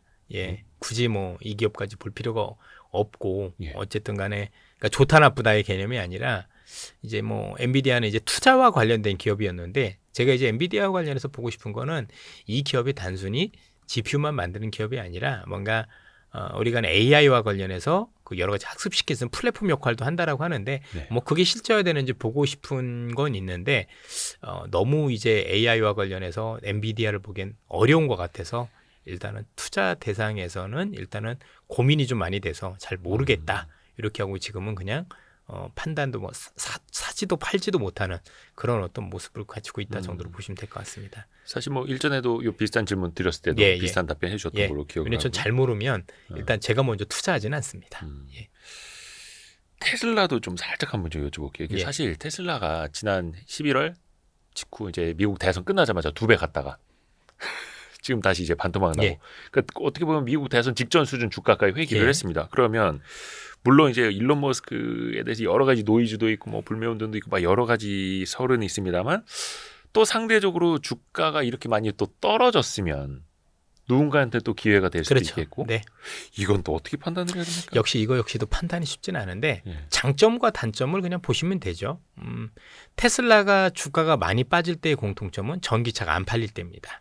근데 예. 문제는 최근에 전기차가 덜 팔리는 이유가 정치적인 문제라는 거죠. 그래서 뭐 그 문제가 아니었어도 덜 팔렸을 수도 있겠지만 현재 뭐 도지라고 불리는 또는 이제 유럽에서 조금 약간 독일과 관련해서도 너무 좀 극우 정당을 극우 지지하는 정당, 모습을 보이는 여러 가지 모습들이 좀 반감을 사면서 자동차와 관련한 판매와 연결되는 것 같은데 요거는 좀 아무도 판단하기는 어렵지 않을까요? 왜냐면 그래서 최근에 미국에서도 요 테슬라를 추천하시는 미국의 이제 애널리스트 분들조차도 야, 테슬라 다 좋은데 일론 머스크 나 좋은데 너 정치 좀 그만해. 그 리스크 너무 크니까 얘기를 하고 있거든요. 그러면 일단 그 정치적인 이유로 인해서 어떻게 될지는 사실 제가 판단할 수 있는 문제는 전 아니다라고 생각을 해요. 다만 테슬라가 올라갈 때는 이 문제 때문에 올라가진 않겠죠. 테슬라는 어쨌든 우리가 지금 테슬라를 기다렸던 이유는 이 친구가 로봇을 제일 잘할 거고 이 친구가 자율주행을 되게 잘할 건데 이 두 개를 잘하는데 미국에서는 이 기업을 따라갈 기업이 별로 없어 보인다라는 어떤 나름대로의 어떤 경쟁력이 있다라는 걸 가지고 투자를 했었던 건데 그런 걸 보여줄 수 있느냐 여부가 중요한 것 같아요. 그래서 이제 1차적으로 우리가 기다리고 있는 게 로보택시라는 거죠. 어쨌든 시간이 얼마 안 남았으니까 향후에 로보택시라는 걸 보여줘서 와 역시 시대를 바꾸는 거야. 그러니까 전기차가 팔린다 안 팔린다가 아니라 자율주행이 역시 이게 되겠는데 라고 한다던가 아니면 와 로봇과 관련해서 테슬라가 제일 먼저 다른 기업들에 비해서 훨씬 더 로봇을 효율화해서 사람을 대신하는 모습들을 보여줄 수 있다라면 또 다른 그림을 그릴 수도 있겠지만 그건 뭐 지켜보면서 해야 되겠죠. 그래서 보통 우리가는 일론 머스크 타임테이블이라는 표현을 많이 쓰잖아요. 그렇죠? 이 친구는 보통 얘기하면 제때 지켜진 적은 없었던 것 같아요. 항상 시간은 늦는데 그래서 지키기는 지키는데 딱 그때 기다렸다 실망해서 빠지는 경우들도 되게 많았으니까 예. 그래서 딱 테슬라를 어느 시점에 어떻게 사야 된다라고 얘기를 하는 건 테슬라 오래 투자했던 사람 입장에서 놓고 보면 저 역시도 잘 모르겠다 맞는 것 같아요. 다만 테슬라를 믿는 분들은 그래서 관련 없이 그냥 들고 가는 거예요. 그렇죠? 길게 들고 가는 분들은 이 기업이 세상을 많이 바꿀 거니까. 그러니까 일론 머스크에 대한 그 아이디어나 세상을 바꾸는 그 힘을 믿는 분들은 뭐 많이 빠지면 사는 거고 아닌 분들 입장에서 그냥 뭐 맨날 우리가 데이터 보고 그죠? 뭐 전기차 판매량 뭐 이런 분들은 쉽지 않은 거죠. 그러니까 저는 테슬라를 매매하는 방법을 테슬라에 맞춰서 하지 않는 분들은 매매가 제가 볼 때는 거의 90% 꼬일 가능성이 높다. 이렇게 말씀드리고 싶습니다. 저는 개인적으로 그때가 제일 호재 아닐까라는 개인적인 생각. 요건 이제 개인적인 의견입니다. 만약에 일론 머스크가 나 이제 그 도지 위원장 그만두고 경영에만 집중하겠습니다. 그러면 이거 엄청 호재지 않을까? 그럴 수도 있는데 지금 트럼프가 이렇게 경영 일선에서 정치로 들어온 이유가 따로 있었거든요. 우리는 기억하는지 모르겠지만 트럼프가 당선될 때 일론 머스크가 많은 역할을 해줬고 그 가운데서 우리의 기대는 뭐냐면 규제 완화했었어요. 그렇죠? 내가 이 정도 힘을 돌아서 규제 완화와 관련된 힘을 가지고 있으면서 향후에 우리가 알고 있는 자율주행이나 로봇과 관련된 규제를 많이 완화해주면 테슬라한테 유리할 거다라는 기대를 걸고 들었는데 이게 만약에 사실은 아직 그게 안 나온 거거든요. 오히려 그게 나오는 게 더 중요하지 않을까라는 생각이 그게 들어요. 조금 더 앞설 수 있으니까. 왜냐면 이제 기술이라는 게 기술력과 관련해서 엔지니어들의 어떤 헌신적인 노력도 필요하지만 어쨌든 그 노력 이후에 뭔가 사업을 키울 수 있는 규제가 많이 완화되어야 이게 미리 쭉 뻗어날 수 있는 건데 일단은 규제는 아직 안 나왔거든요. 그러니까 이분이 일론 머스크라는 분이 지금 들어와서 사람만 자르고 있는 거잖아요. 네. 돈을 덜 쓰고 있는 거고 그런데 규제 완화 관련된 기대는 반드시 있을 건데 이게 현실화 안 됐으니 향후에 이런 게 반영될 가능성이 높다라고 현재는 판단을 해야 되겠죠. 그 시점에는 또 다른 그림이 그려질 수도 있겠죠. 그렇죠. 머스크가 정치에서 손을 떼는 게 주주분들한테는 좀 편안하실 수는 있겠지만 그 전에는 목표했던 그 목적을 달성을 해야 그렇죠. 저는 정치를 떼는 거가 나쁜 건 아닌 것 같은데 정치를 하는 게 나쁜 건 아닌 것 같은데 조금 너무 과하게 하는 그쵸, 거죠. 그쵸. 그렇죠? 너무 과하니까. 예. 물론 이제 뭐든지. 그 사람의 성격상 이게 본심인지도 알 수는 없지만 예. 어쨌든 뭐 일반인에 비해서 조금 굉장히 기이한 형태를 많이 보이는 분은 확실한 거니까. 그렇죠? 그렇게 기이하지 않았으면 지금의 테슬라도 못 바로 만들었죠. 그거예요. 예. 그러니까 이게 장단점이 되는 건데 그쵸. 예. 문제는 정부 기구에 들어갔는데 기구에 들어가서 자기가 하고 싶은 것도 했으니까 일단 나쁜 것도 있고 우리 이런 거 있잖아요. 너 좋은 소식부터 들을래? 나쁜 소식부터 들을래? 우리는 나쁜 소식부터 들은 거예요. 좋은 소식은 아직 안 들었잖아요. 근데 네네. 그 소식은 반드시 들을 거잖아요. 아. 그렇게 생각하자는 얘기죠. 그걸 하고 들어갔는데 사람만 자르고 끝나요? 말도 안 되지.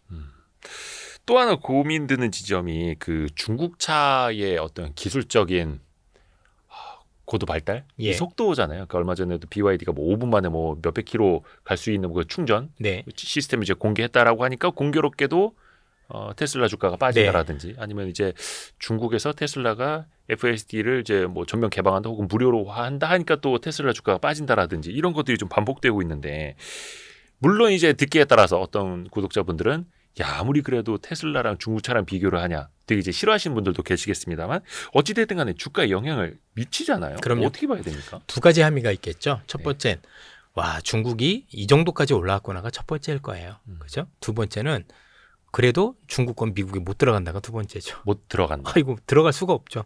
음. 미국이 BYD의 어떤 충전 시스템을 과연 허락을 해줄까요? 지금 뭐 다른 것도 뭐하지만 이런저런 거 가지고도 벌써 데이터를 다 빼가나야 하는데 충전 시스템은 안 빼갈 거라고 생각하십니까? 그렇죠? 그럼 일단 제가 볼 때는 미국에 설치가 가능하지 않다라는 게 첫 번째고요. 두 번째는 사람들이 많이 알고 계시지만 기본적으로 테슬라의 FSD 자율주행 방식과 중국의 방식은 확 다릅니다. 그 다른 측면에서 놓고 보면 중국이 많이 올라오고 있는 건 맞지만 사실 아직 테슬라에 있는 이 어떤 방법을 대체할 만한 부분들은 아니다라고 생각을 합니다. 최근에 일부 미국에 있는 유튜버 굉장히 유명하신 분이었던 걸로 생각하는데 이분이 라이다 방식 그다음에 테슬라 방식 가지고 한 거 있는데 그 오류된 거 알고 계시죠? 예. 그 영상이요? 그거 라이다 업체가 그 되게 해준 거였었잖아요. 그게 여기에서 뭐 라이더 업체의 협찬을 받았는데 맞아요. 이것도 논쟁되던데요? 예. 왜냐면 그걸 제대로 하면 제가 볼 때는 그거는 논란의 여지가 많아요. 있는 그대로 받아들이시면 안 되고요. 제대로 이걸 알고 그거에 대한 평가가 있어야 되겠다라고 생각을 합니다. 만약에 그분 말씀이 맞다라면 그 라이다 관련 주가가 고점에서 90% 빠지진 않았겠죠. 그 관련 기업 90% 빠졌어요, 마이너스. 그렇죠? 그렇게 좋은데 왜 90% 빠져요? 그렇지 않나요? 그러니까 그 라이더 기업들도 그렇고 그 해외 그 자율주행 그 시스템 기술 기반 뭐 부품 만드는 기업들도 좀 주가 많이 안 좋은 걸로 알고 있는데 그래요? 안 좋은 정도가 아니라 마이너스 90입니다. 예. 최근에 한 며칠은 올랐더라고요. 아마 그것 때문에 올랐을 수도 있는데 올랐어도 고점 대비 하락률은 여전히 90%대는 거의 비슷하다고 보시면 될 것 같고요. 이제 논란이 있겠죠. 예. 그래서 전반적으로 놓고 보면 이제 어떤 게 맞느냐, 뭐 시간이 좀 더 지나봐야지 않겠지만 일단은 그런 비교는 사실 객관적으로 보기는 어렵다라는 거고 그래서 지금 우리나라에서 꽤 유명한 자동차 관련 유튜버를 하시는 분들이 몇 분이 계십니다. 네네네. 좀 객관적인 분들이 있는데 그분들이 영상을 올리셨더라고요. 요거 고지고대로 보면 안 된다라는 영상들이 꼭 많이 올라와 있으니까 비교해서 보시고 판단을 하셔야 됩니다.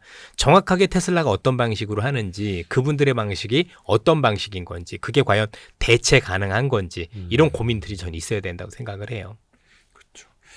그래서 또 이 테슬라 투자하시는 분들은 또 그 고민 또 노이즈가 네. 또 원체 네. 많기 때문에 그 부분을 조금 이제 질문을 좀 그렇죠. 드려봤고요. 일단 그것만 놓고 보면 야 이제 테슬라는 다 죽은 것 같아. 중국이 저렇게 싸게 다 한다는데 테슬라는 어떡하냐. 이런 건 아니라는 거죠. 최소한. 예. 보면. 그리고 엔터주 좀 여쭤봐야 되는데 올해 들어서 사실 엔터주 막 기운차게 오르고 있었지 네. 않습니까? 그러다가 JYP가 좀 어닝 쇼크를 좀 보여줬었고 수급적으로 좀 약간 요 며칠 동안은 반도체에 좀 가려져 있기는 한데 어떤 기준으로 좀 봐야 될까요? 엔터 같은 경우에 결국에는 지금 엔터 관련해서 잘 올라가다가 최근에 올라갔었던 가장 큰 이유는 혹시 한한령이 해제되는 거 아니냐 그 기대 있었죠. 이런 네. 기대들이 있는데 이게 엉뚱하게도 최근에 우리나라의 정치 형국과 맞물려서 그렇죠? 중국에 대한 어떤 불편한 어떤 얘기들이 이게 정치권에서 돌기 시작하면서 네. 여기에 대한 어떤 노이즈들이 좀 많았다라고 생각을 해요. 그래서 어쨌든 간에 지금 있는 어떤 우리가 안고 있는 정치적 불확실성은 시간을 두고 해결이 될 거잖아요. 그렇죠? 네. 뭐 탄핵에 대한 어떤 결정도 나올 거고 그 뒤에 뭐도 어떻게 될 거고 그 뒤에 제가 볼 때는 이런 노이즈가 사라진 다음에는 그래도 제 자리를 찾지 않겠느냐 이런 생각을 하는데 다만 당연히 그렇게 됐다고 해서 제 자리를 찾는 건 아니겠죠. 엔터는 항상 그렇지만 지금 뭔가 시장에서 나름대로 글로벌적으로 뭔가 굉장히 열풍을 일으킬 수 있는 그런 어떤 그 엔터테인먼트들이 지금 필요한 거잖아요. 그렇죠? 네, 예. 네. 그런 것들이 있는 회사 중심으로 해야 되겠죠. 모든 엔터들이 전 다 좋을 수 없다라는 생각이 들어요. 근데 한 가지 좀 아쉬운 건 이전에 비해서 뭔가 이 엔터 관련 기업들이 이전에 비해서 진짜 본업에만 충실을 하고 진짜 글로벌 향해서 나아가는 게 있었는데 요즘은 너무 거버먼트 가지고 서로 싸움들이 많은 것 같아요. 그러니까 그 엔터에 있는 엔터테이너 하드하고 이 소속사고의 갈등이 이전보다 좀 많이 커진 게 아닌가. 뭐 몇몇 보면 자꾸 불거져 나오죠, 그렇죠? 여러 가지 방식들과 관련해서 그러니까 연습 방식 가지고 문제 삼고 있고 또 뭐 여러 가지 지분 관련도 얘기가 나오고 있고 또 수익 배분도 여러 가지가 나오고 있고 그러면서 그런 노이즈들이 있는데 그런 노이즈들과 관련해서 조금 고민은 할 필요가 있는 것 같아요. 그러니까 제가 보기에는 어차피 한 번은 겪어야 될 이슈라고 생각을 합니다. 예. 왜냐면 이제 기존에 옛날에 있었던 방식이 통용되지 않는 세상이 왔다라고 보고, 그죠? 그렇게 보면 이제 이게 뭔가 자리를 잡아가는 저는 그 시점이라고 봐요. 그러니까 지금은 불확실성, 이 불확실성 이후에 어쨌든 간에 훌륭한 엔터테이너, 그 다음에 이제 소속사 간의 어떤 모습들이 이렇게 정리가 돼서 서로 갈등이 해소되는 국면이 조만간 나올 거라고 생각을 하는데 지금은 그와 관련해서도 너무 많은 얘기들이 오가서 쉽지가 않죠. 그래서 여러분들도 아시다시피 전 엔터테인먼트 관련 기업들은 추천을 아예 하지를 않아요. 어딜 가서도. 그러니까 저 나름대로 생각하고 하는 거 있는 거지만 했는데 그런 불협화음 나오는 걸 어떻게 알아요? 또 하나는 이런 경우도 있었어요. 실제로. 했는데 애가 또 마약을 한 거야. 그럴 수도 있잖아요, 그죠? 그쵸. 예, 그걸 어떻게 하겠어요? 투자자분들께서는 나중에 유튜브 보고 나면 야, 그거 네가 얘기한 거 아니야. 그래서 주가 빠지면 잘못됐어라고 얘기할 수 있죠. 충분히 그러실 수 있는 거잖아요, 그죠? 근데 그게 그분들이 뭐 마약을 할지 아니면 어디 가서 만취운전해가 할지 아무도 알 수 없는 거잖아요. 그러니까 사람에 대한 문제가 있다 보니까 이들 관련해서는 좋다 나쁘다 함부로 얘기를 못 하는 거예요. 그러니까 만약에 이 관련한 업종을 하시는 분이라면 업이니까 할 수 있지만 저는 어디 가서도 엔터 관련해서는 제가 이런 엔터테인먼트 관련한 그런 어떤 가수분들이나 이런 분들을 좋아합니다라고 얘기를 하지만 종목 추천은 하지도 않고 앞으로도 물어봐도 입을 꼭 다물 생각이에요. 아하. 워낙 노이즈들이 너무 많았어요. 그죠? 이상하게 하기만 하면 뭐 마약이 한다든가 하기만 하면 어디 가서 음주운전해서 차를 들이박는다든가 진짜로 그런 게 너무 많은 거예요. 그죠? 근데 최근에 더 잦아졌어요. 뭐 충분히 뭐 그분들의 어떤 성향상 이해를 하지만 이게 인성의 문제와 재능의 문제는 또 다른 문제라고 생각을 하는데 한국은 어쨌든 단순히 이분들의 재능만 평가하는 게 아니라 그분들이 가지고 있는 여러 가지 사회적 이슈와 관련해서도 평가를 하고 있는 부분들이기 때문에 그거는 저희들이 통제할 수 있는 변수는 아닌 것 같다. 그래서 이거는 그냥 알아서 투자를 하시라. 이렇게 말씀드리고 싶습니다. 어떻게 보면 이제 예측 불가 리스크이기 때문에 더더욱이 예, 저는 뭐 아이브를 좋아한다라고 여러 차례 말씀을 드렸습니다. 그렇죠. 추천 아닙니다, 당연히. 정확히 말씀드리면 아이브보다는 장원영을 좋아하시는 맞습니다. 거죠. 예. 지난번에도 그 댓글이 달렸더라고요. 그럼요. 저희 우리 갔었는데 그 노래방 노래방 가서 뭐 아이브 노래 부르시는 모습을 상상을 하고 있습니다. 그래서 우리 팀원들이 되게 막 뻥쳤던 저 아저씨가 아이브를 네. 예. 레벨 하트도 한번 도전해 보시죠. 그럼요. 예. 혹시 뭐 나중에 장원영 씨 한번 만날 기회가 있으면 좋을 것 같아요. 사인 한번 받아야죠. 그 음식료주 좀 마지막으로 여쭤볼게요. 네. 왜냐면 음식료주 최근에 보면 지금 이제 생활 물가가 고비가 풀려가지고 맥주, 라면, 뭐 아이스크림, 과자 등등 가격 계속 올린다 그래가지고 근데 또 한쪽에서는 원재료 가격이 또 내려가고 있지 않습니까? 맞아요. 근데 어떻게 보면 약간 정치적인 공백기라고 해야 될까? 원래 그럴 때 올립니다. 기업들이 예. 기회는 찬스야 이러면서 올리는 것 같아가지고. 맞아요. 예. 그래서 사실 올려놨더니 그 원재료 가격이 쓱 빠지는데 네. 올렸던 제품 가격은 내리지 않거든요. 예. 그렇죠. 그러면 음식료 업종 입장에서는 되게 좋죠. 특히 이제 저는 우크라이나가 되게 중요하다고 생각해요. 이 우크라이나 전쟁이 혹시 만약에 휴전이 된다라면 그쪽이 엄청난 농산물을 수출하는 데거든요. 그러니까 우리가 알고 있는 음식료와 관련된 원재료 가격이 추가로 안정될 수 있는 그렇죠. 그런 어떤 원천이 될 수도 있어요. 예, 그런 측면에서 바라볼 필요가 있겠죠. 그래서 최근에 주가도 아마 유의미하게 품목별로는 다릅니다. 그래서 저는 투자자분들께서 하루하루 아침에 일어나면 뭔가를 체크를 하시잖아요. 그렇죠? 예. 미국 증시도 체크를 하실 거고 종목도 체크를 하고 그다음에 환율 그다음에 채권까지는 체크를 하시는데 이쪽을 체크를 잘 안 하시더라고요. 시간이 얼마 걸리지 않습니다. 비철금속 그다음에 우리가 알고 있는 그 원재료 요쪽 음식료 관련 원재료들 한번 보시면 진짜 30초가 안 걸립니다. 그렇죠? 국제 곡물 가격. 예, 곡물 포함해서. 가격이나 이런 거는 한 군데 모여져서 잘 나와 있거든요. 예. 그래서 쓱 보면 나옵니다. 예. 그래서 뭐 급락했는데 이게 사람들이 얼마나 안 보는지 아는 게 곡물 가격 계속 급락하는데도 이 주식이 올라갈 거란 생각을 하신 분들이 되게 없어서 되게 늦게 반영이 됐어요. 그 얘기인즉슨 사람들이 참고를 안 하고 있다는 얘기예요. 안 본다는 얘기거든요. 남들보다 먼저 보면 먼저 보는 것만으로도 굉장히 손쉬운 투자가 가능한 업종이 될 수도 있겠다. 이런 생각하셔도 될 것 같습니다. 오늘도 진짜 꼼꼼하게 또 많이 여쭤봤고 또 네. 많이 또 답변을 해주셔가지고 너무 감사합니다. 네. 벌써 이제 3월이 거의 다 가고 네. 있는데 2025년 3월호 월간 이선엽 시간이었고요. 그 앞에서도 말씀드렸습니다만 이선엽 주도주 오마카세 우리 주방장님의 오마카세 그 강의는 온라인으로 이제 막 보실 수 있다라는 거. 그래서 고정 댓글 꼭 참고해 주시고요. 이게 어떤 강의인지라도 한번 들여다보시면 또 도움이 되실 것 같습니다. 그래서 그 다음은 저희가 또 6월에 네. 그렇죠. 3, 6, 9, 12 거의 뭐 FOMC에서 경기 전망하는 그 그죠 분기별 잘 맞아 떨어지는 것 같아요. 와, 예. 기획을 잘했습니다. 네. 해서 한 6월 말쯤 저희가 또 이어질 텐데 그 전에 또 첫 번째 강의는 보시면은 또 도움이 분명히 되실 겁니다. 해서 주도주 오마카세 그리고 월간 이선엽까지 또 함께해 주셔서 너무나 감사드립니다. 이사님 고맙습니다. 예, 오늘도 잘 감사합니다. 들었습니다. 감사합니다. 네. 고생하셨습니다. 예. 고생하셨습니다.